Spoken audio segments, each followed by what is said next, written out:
دیگه بخیر. مواد مخدر بالا کردی و پاکستان میبری و دلار میفروشی، کلدار نمیگیری و پلیس طالبی زنگ میزنه که موتر مواد مخدر تسگیر کنه.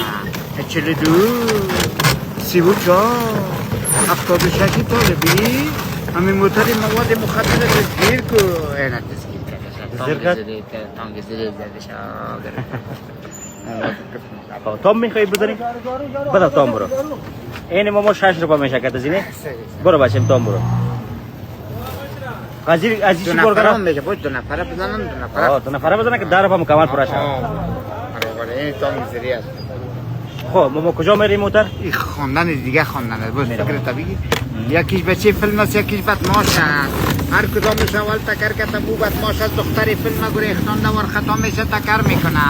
و موتر بدمعاش دختر فیلم فریاد میزنه کجایی آجی آقا و من نزدیک شو. حال من خراب کرده بدمعاشا، دل من کباب کرده بدمعاشا. ما چه خفه سری بیرنگ هستی.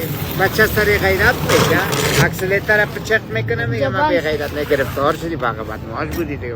چه فیلم گرفتار کرده تو مواد مخدر بالا کردی، دختر گرفتی بردی در خانه تا کردی خودت مواد بالا کردی و پاکستان میبری و دلار میفروشی، یعنی کلمه رو نمیگیری گرفتار میکنه. تانگ زیری آدم گرفتار میکنه. تانگ زیری زیاد گرفتار کنه. آدم مواد گرفتار میکنه. جان جور باشه ماما، گفتنی داشته باشی، پیام داشته باشی، مهربانی.